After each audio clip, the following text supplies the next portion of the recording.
Okay, hello student. आज का video standard 6 के बच्चों के लिए। लास्ट लेक्चर में हम लोगों ने मैथ्स के chapter number first basic concept in geometry में हमने कुछ कंसेप्ट पढ़े थे।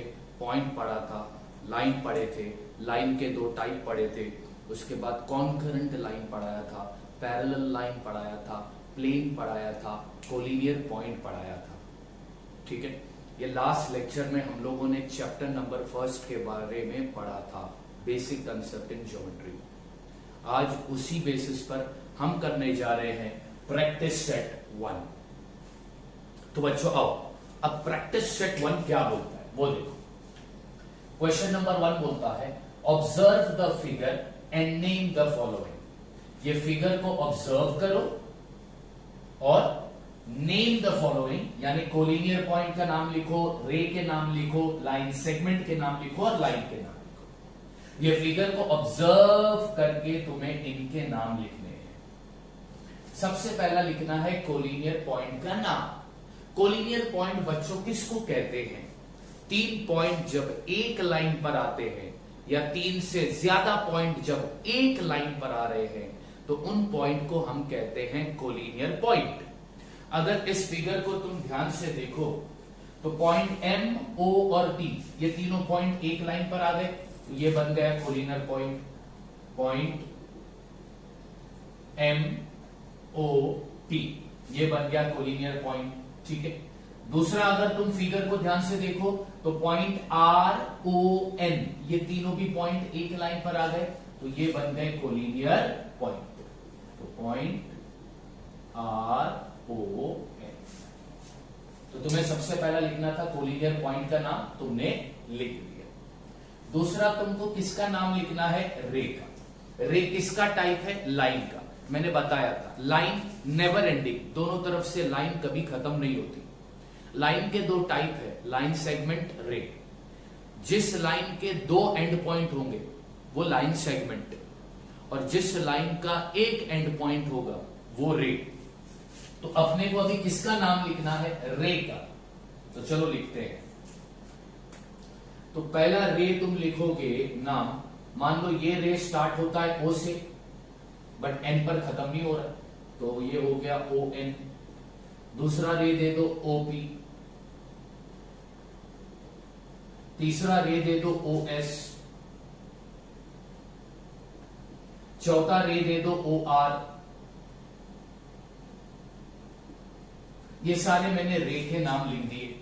रे यानी रे एक पॉइंट पर खत्म होगा और एक पॉइंट पर खत्म नहीं होगा। ऐसी लाइन जो एक पॉइंट पर खत्म हो पर दूसरे पॉइंट पर खत्म ना हो, उसको रे कहते हैं।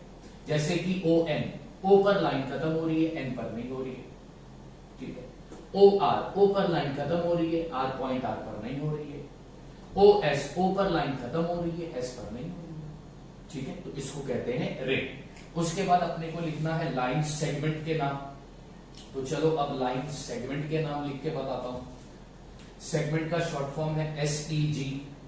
तो पहला सेगमेंट लिखो तुम MT, फिर दूसरा बनेगा तुम्हारा RN, उसके बाद तुम बहुत सारी चीजें बना सकते हो। फिर बनेगा तुम्हारा OP, फिर बनेगा तुम्हारा OT, एक्सेट्रा।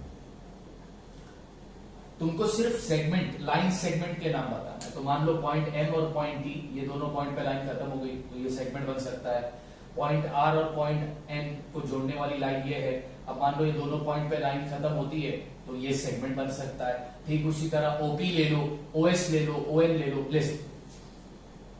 अब उसके बाद तुमको लिखना है लाइन का नाम। लाइन किसको कहते हैं? जो दोनों तरफ से कभी खत्म ना हो। यहां पर लिखता हूं लाइन। अब ये फिगर को देख के तुम आराम से बताओगे। MT, ना लाइन पॉइंट M पर खत्म हो रही है, ना लाइन पॉइंट T पर खत्म हो रही है, तो ये आ गया लाइन MT। दूसरा RN, लाइन RN, ना तो लाइन पॉइंट R पर खत्म हो रही है ना N पर खत्म हो रही है, तो ये बन गया लाइन RN। तो ये था question number first, observe the figure and name the following. अब करते हैं question number 2, right the different name of line in the given figure. Line के अलग अलग तरीके के तुमको नाम लिखने, सिर्फ लाइन के अलग अलग तरीके से तुमको सिर्फ नाम लिखने हैं। तो मैंने लास्ट वीडियो में बताया था, लाइन का नाम एक लेटर इस्तेमाल करके भी लिख सकते हो, दो लेटर इस्तेमाल करके भी लिख सकते हो। लाइन का नाम एक लेटर इस्तेमाल करके भी लिख सकते हो, दो लेटर इस्तेमाल करके भी लिख सकते हो। तो अब यहाँ पे अगर मैं लाइन का नाम लिखने जाऊं तो पहले लाइन का नाम मैं दे सकता हूं लाइन एल, फिर मैं दूसरी लाइन का नाम दे सकता हूं ए बी, क्योंकि लाइन ना पॉइंट ए पर खत्म हो रही है ना बी पर खत्म हो रही है। फिर मैं तीसरी लाइन का नाम दे सकता हूं लाइन सी डी, क्योंकि लाइन ना पॉइंट सी पर खत्म हो रही है ना डी पर खत्म हो रही है। और क्या नाम दे सकता हूं मैं, लाइन ए सी, क्योंकि लाइन ना पॉइंट ए पर खत्म हो रही है ना सी पर खत्म हो रही है। तो इस तरह लाइन के अलग अलग नाम आ सकते हैं। ठीक है। Question number 3, match the following है। ये ग्रुप ए है, ग्रुप बी मैंने लिखा नहीं है, मैं डायरेक्ट आंसर लिखा। अब तुम्हें पता है इसका आंसर तुम दोगे। क्या ये दोनों तरफ से खत्म हो रही है? नहीं। तो इसको हम क्या बोलेंगे, लाइन। ये दोनों तरफ खत्म हो रही है लाइन, तो इसको क्या बोलते हैं, लाइन सेगमेंट। इसको क्या बोलते हैं, फ्लैट सरफेस को प्लेन। लाइन पॉइंट एक पॉइंट पर खत्म हो रही है पर दूसरे पॉइंट पर खत्म नहीं हो रही है, तो ऐसी लाइन को हम क्या बोलते हैं, रे। इस तरह करना था तुमको क्वेश्चन नंबर 3। अब हम करेंगे इस एक्सरसाइज का last question, that is question number 4। तुम लोग क्या करोगे, ये वीडियो को पॉज करके ये पूरा कॉपी कर देना। ठीक है।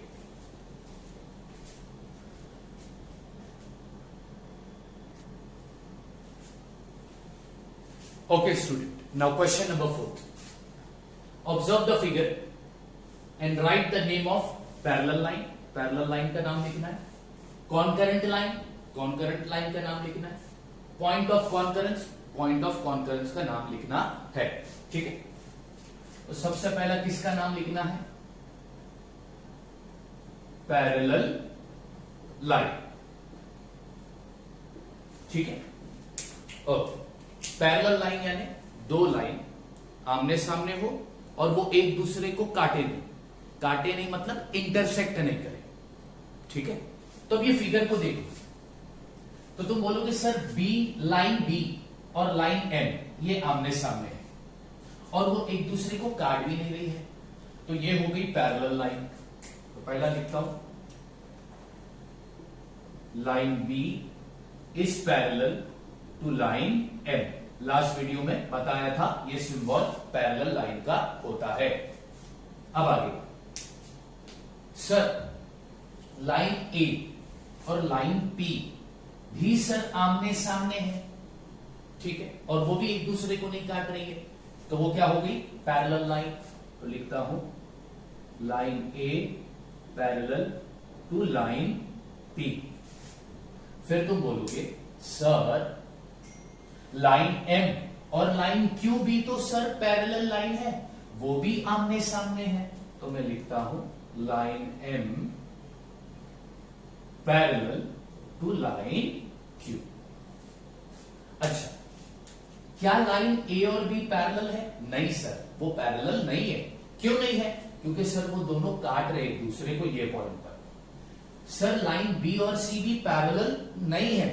क्यों नहीं है? क्योंकि सर वो भी दो लाइन एक दूसरे को काट रहे। सर लाइन पी और क्यू भी पैरेलल नहीं है।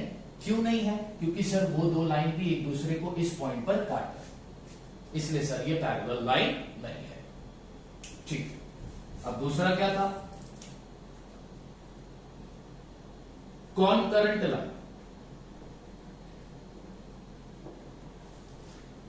लास्ट लेक्चर में मैंने तुमको कॉनकरेंट लाइन का मतलब बताया था।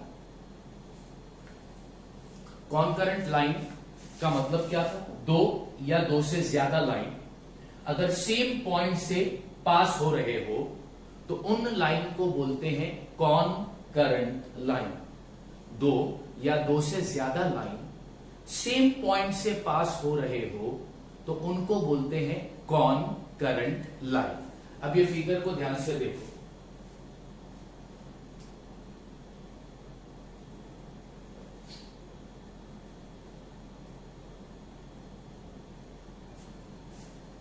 ये फिगर को ध्यान से तुम देखो। तो तुम बोलोगे सर लाइन ए बी और सी ये कॉन्करेंट लाइन है, क्योंकि सर ये पॉइंट ए से पास हो रहे हैं। तो लिखता हूं line a comma b comma c are concurrent line. फिर तुम बोलोगे सर लाइन पी और क्यू भी तो कॉन्करेंट लाइन है, क्योंकि वो एक ही पॉइंट से पास हो रहे हैं। Line P and Q R concurrent line. जब दो या दो से ज्यादा लाइन सेम पॉइंट से पास होते हैं तो उसे कॉन्करेंट लाइन कहा जाता है। क्लियर? ठीक। अब थर्ड क्या था बच्चों? थर्ड किसका नाम लिखना है? Point of concurrence. तो उसका भी मतलब मैंने बोर्ड पर लिखा दिया है। पहला क्या पढ़ा हमने? जब दो या दो से ज्यादा लाइन सेम पॉइंट से पास होते हैं तो उन लाइन को क्या बोलते हैं? Concurrent line. तो उस पॉइंट को क्या बोलेंगे? Point of concurrence. वो पर्टिकुलर पॉइंट को क्या बोलोगे? Point of concurrence. यानी कि यहां पर लाइन ए बी सी इस कैपिटल पॉइंट ए से पास हो रहे हैं, ठीक है? तो ये तीन लाइन कॉन्करेंट लाइन हो गई। तो ये वाला जो पॉइंट है इसको क्या बोलेंगे? Concurrence point. ठीक उसी तरह लाइन पी और क्यू कौन से पॉइंट से पास हो रहे हैं? पॉइंट डी से। तो इस पॉइंट को हम क्या बोलेंगे? Point of concurrence. यहां पे लिखेंगे पॉइंट ऑफ कॉन्करेंस के नाम। तो पॉइंट ऑफ कॉन्करेंस दो थे, point A and point D. ये थे तुम्हारे पॉइंट ऑफ कॉन्करेंस के नाम। बच्चों यहां पर खत्म होता है तुम्हारा ये पहला चैप्टर, यानी मैथ्स का पहला चैप्टर खत्म हो गया। मैथ्स का पहला चैप्टर है बेसिक कंसेप्ट इन ज्योमेट्री, जिसमें ज्योमेट्री के कुछ कंसेप्ट तुमने पढ़े और उसके बेसिस पे तुमने पूरी एक्सरसाइज कर दी। अब तुम लोग क्या करोगे? ये वीडियो को पॉज करके पूरा एक नोटबुक में कॉपी कर लेना। ठीक है? Thank you so much.